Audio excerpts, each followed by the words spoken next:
Welcome back everything learn academy. आज की video में हम क्लास 7th हिस्ट्री का chapter devotional path of the divine इसके कुछ क्वेश्चन आंसर्स को करेंगे। तो अभी तक अगर आपने हमारे चैनल को सब्सक्राइब नहीं किया है तो जल्दी से जाकर चैनल को सब्सक्राइब कर दीजिए और बेल आइकन को भी दबा दीजिए ताकि आने वाली अगली वीडियो भी आपको मिल जाए। तो चलिए शुरू करते हैं। क्वेश्चन नंबर 1 है मैच द फॉलोइंग। नंबर 1 है द बुद्धा ने क्या कहा कि सोशल डिफरेंसेस क्यों हैं। क्वेश्चन सोशल डिफरेंसेस, इसे मैच करेंगे।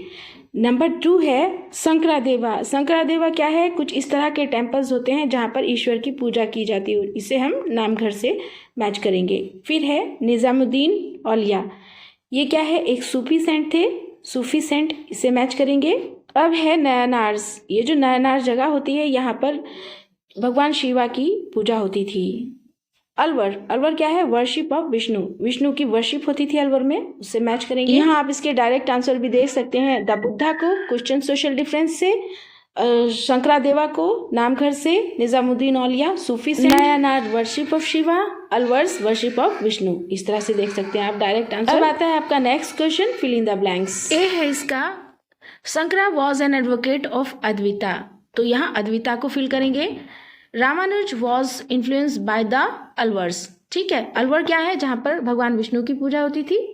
नेक्स्ट है C, Basavanna, Allama Prabhu and Akkama Devi were advocate of Veerashaivism. अब ये जो रेड इसमें है इसी को आपको फिल करना है। नेक्स्ट है D, Vitthala temple was an important centre of the भक्ति ट्रेडिशन इन महाराष्ट्र, तो यहाँ हम विथाला टेम्पल को फिल करेंगे जो रेड है। तो ये इस तरह से आपके फिल इन द ब्लैंक्स हो जाएंगे। अब आते हैं आपके क्वेश्चन आंसर्स। क्वेश्चन नंबर 1 है describe the beliefs and practice of the Nathpanthis, Siddhas and yogis. अब ये जो नाथपंथीज थे, सिद्धार्थ योगीज थे, इनकी प्रैक्टिस क्या थी ये बताना है। तो हम यहाँ ये समझेंगे कि ये जो लोग होते थे, सबसे पहले इन्हें ये कहा जाता था, ये रूल थे इनके लिए कि अपना घर बाहर छोड़ दो, मतलब सांसारिक चीजों से दूर हो जाओ।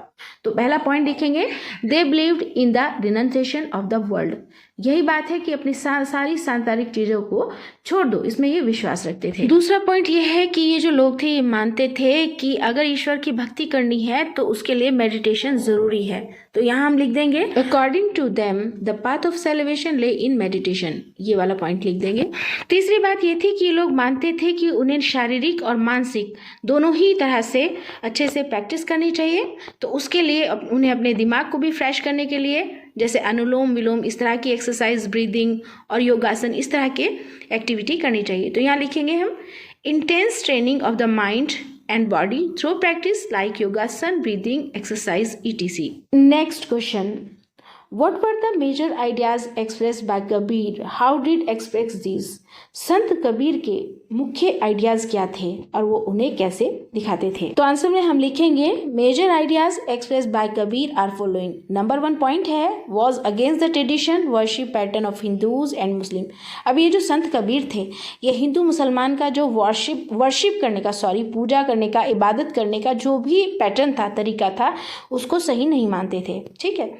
नेक्स्ट दूसरा पॉइंट है नो कास्ट सिस्टम, ये मानते थे कि कोई भी कास्ट नहीं होनी चाहिए, सबको इक्वल माना जाना चाहिए, कास्ट होनी नहीं चाहिए। नंबर 3 इसमें लिखेंगे हम बिलीफ इन फॉर्मलेस गॉड, भक्ति and devotion is the only path of salvation. इनका मानना था कि मोक्ष की प्राप्ति भक्ति और डिवोशन से हो सकती है। Next question, what were the major believes and practice of Sufis. मतलब ये जो सूफी लोग होते हैं इनके मुख्य विचारधाराएं क्या थी, ठीक है, इसके बारे में लिखेंगे। अब ये जो सूफी लोग होते हैं ये होते हैं मुस्लिम सेंट, मुस्लिम जो होते गुरु होते हैं ये, तो ये इनका फर्स्ट पॉइंट इसमें लिखेंगे आंसर में, सूफी वर मुस्लिम मिस्टिक्स।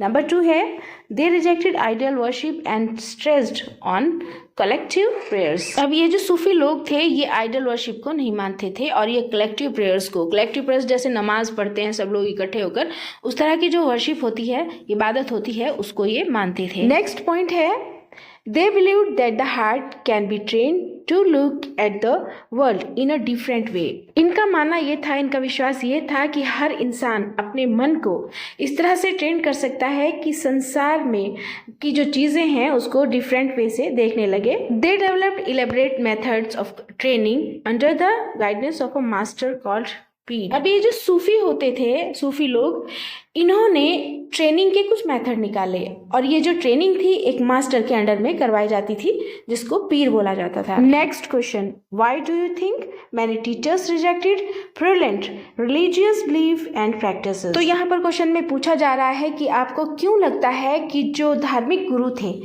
जो धार्मिक टीचर्स थे, उन्होंने बहुत सारे रिलीजन के जो रिलीजियस जो बिलीफ थे, विचारधाराएं थी, उनकी प्रैक्टिस को रिजेक्ट क्यों कर दिया? तो आंसर में लिखेंगे yes, many teachers rejected present religious believes and practice because they, देखो ये जो है ना, यहाँ तक बिकॉज से पहले प्रैक्टिस तक हम ऊपर से ले लेंगे, फिर बिकॉज लगाकर लिखेंगे दे प्रोमोटेड डिवीजन इन सोसाइटी, क्योंकि ये क्या चाहते थे, ये समाज का डिवीजन चाहते थे, सोसाइटी को डिवाइड करना चाहते थे, जैसे कि कास्ट बनाकर। ठीक है, अब आता है next question, what were the major teachings of Baba Guru Nanak? जो बाबा गुरु नानक थे उनकी मुख्य शिक्षाएं क्या थी? तो यहाँ आंसर में लिखेंगे हम major teachings of Baba Guru Nanak. Number 1 है वर्शिप ऑफ वन गॉड।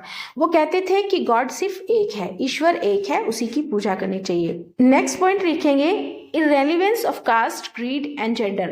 वो कहते थे कि ये जो हम कास्ट और जेंडर, जात पात जो चला रहे हैं और जेंडर लिंग भेद का जो करते हैं हम भेदभाव, इन सब चीजों में, इन बातों में कुछ नहीं रखा। Next point, naam daan is the major essence of his teaching. मतलब उनका मानना था कि उनके शिक्षा के लिए नाम दाम जरूरी है। अब यहाँ पर जो नाम है, नाम का मतलब होता है ईश्वर की पूजा करना, और दाम, दाम का मतलब लगाएंगे यहाँ कीरत करना, यानी जो भी हम करें उसे बहुत ईमानदारी से करें। ठीक है, नाम जपना, कीरत करना एंड वन चकना, basis of worship, honest living and helping others. और वन चकना का मतलब है कि अगर आपके पास कुछ पैसा है, जो भी आपने कमाया है ईमानदारी से, उसे समाज की सेवा में लगाएं। ये नहीं कि सिर्फ अपने ऊपर खर्च कर दिया। ठीक है, उसे पूरी ईमानदारी से अपने मतलब जो भी अपना समाज है, जहां आप रहते हैं, जिस दुनिया में, उसकी सेवा में लगाएं, गरीब लोगों की सेवा में लगाएं। नेक्स्ट पॉइंट है द आइडिया ऑफ इक्वालिटी। मतलब क्या विचार था उनका कि सब इक्वल हैं। अब आपने देखा होगा जो लंगर चलते हैं उनमें आपने देखा होगा कि सभी धर्मों के लोग, कोई कास्ट नहीं पूछी जाती, कोई धर्म नहीं पूछा जाता, सब वहां पर बैठकर खाना खाते हैं। तो वो इक्वालिटी में यकीन रखते थे, विश्वास रखते थे। नेक्स्ट क्वेश्चन, और इधर द वीराशिवास और the saint of Maharashtra discuss their attitude towards caste. मतलब जो ये महाराष्ट्र के वीराशिवास थे, इनका कास्ट को लेकर क्या एटीट्यूड था, ठीक है, क्या दृष्टिकोण था? तो इसके लिए लिखेंगे number 1, they followed feministic attitude. इनका मानना ये था कि डिवीजन को छोड़ो, कास्ट को छोड़ो, ये जो मानते हैं लोग कि ये कास्ट है, ये धर्म है, उसको छोड़ो, सिर्फ इंसानियत को मानो। ठीक है, पर लिखेंगे they believed in the quality of human beings. वो ह्यूमन बीइंग्स में, मानव जाति में यकीन रखते थे, ये विश्वास रखते थे। नंबर 3 पॉइंट लिखेंगे दे बिलीव्ड दैट भक्ति। नेक्स्ट पॉइंट लिखेंगे दे बिलीव्ड दैट भक्ति मीन्स शेयरिंग अदर पेन्स। मतलब ये इनका यकीन ये था, विश्वास ये था कि अगर आप भक्ति कर रहे हैं तो आप दूसरों के दुखों को शेयर करेंगे, दूसरों के साथ अपने सुखों को शेयर करेंगे, उनके दुखों में उनका साथ देंगे। स्टूडेंट्स, अभी तक अगर आपने हमारी वीडियो को लाइक नहीं किया है तो जल्दी से लाइक कर दीजिए और चैनल को सब्सक्राइब भी कर दीजिए, बेल आइकन को दबा दीजिए ताकि आने वाली नेक्स्ट वीडियो भी आपको जल्दी से मिल जाए। Next question, why do you think ordinary people reverse the memory of Mirabai? तो यहाँ क्वेश्चन पूछ रहा है कि जो आम इंसान थे उन्होंने मीराबाई की मेमोरी को क्यों प्रिजर्व करके रखा।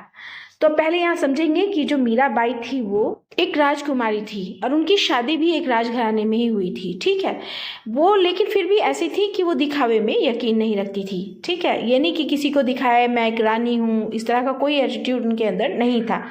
उन्होंने ये सारी चीज़ें जो थी अपनी ऐशो आराम की, दिखावे की, सबको त्याग दिया था और इसीलिए वो गरीबों से ज़्यादा मिलती थी, उन्हीं के पास ज़्यादा उनका रहना उठना बैठना था और उनका जो मेन एम था पूजा करना, किसकी? भगवान श्री कृष्ण की वो पूजा करती थी। वो किसी में भेदभाव नहीं मानती थी और बिल्कुल सिंपल जीवन अपना जो है जीती थी, जबकि एक रॉयल फैमिली से थी फिर भी। तो इसका आंसर लिखेंगे Mirabai was a Rajput princess married into the royal family of Mewar. Mirabai जो थी वो एक राजपूत घराने की थी और लेकिन उनकी शादी भी एक रॉयल फैमिली में हुई थी। But she had no interest in the worldly affairs, लेकिन उनका सांसारिक चीज़ों में कोई इंटरेस्ट नहीं था। She had no believe in the princess status. वो किसी भी तरह के जो राजाओं वाला जो स्टेटस होता है उसमें बिलीव नहीं रखती थी। Her devotion to her devi was supreme. उनका जो अपने ईश्वर से डिवोशन था, भक्ति थी, वो बिल्कुल सुप्रीम था। Hence she left the royal palace and began to spend simple life with ordinary people. और उसने जो राजकुमारी थी मीराबाई, उन्होंने अपना पैलेस भी छोड़ दिया, महल छोड़ दिया, और वो गरीब लोगों के लिए, सिंपल लोगों के पास चली गई अपना जीवन व्यतीत करने के लिए। तो ये इसका आंसर लिख देंगे। अब आता है आपका लास्ट क्वेश्चन, सूफीज वर डैश मिस्टिक। अब ये जो सूफीज थे ये कौन थे आपको बताना है। हिंदू थे, हिंदू संत थे, मुस्लिम संत थे, या सिख थे, या नॉन, कोई इनमें से कोई भी नहीं था। अब इस क्वेश्चन का आंसर देंगे आप मुझे कमेंट सेक्शन में। देखते हैं कितने स्टूडेंट्स सही आंसर दे पाते हैं। ओके स्टूडेंट्स, मिलते हैं फिर नेक्स्ट चैप्टर के साथ नेक्स्ट वीडियो में। Thanks for watching this video. Like, share, subscribe.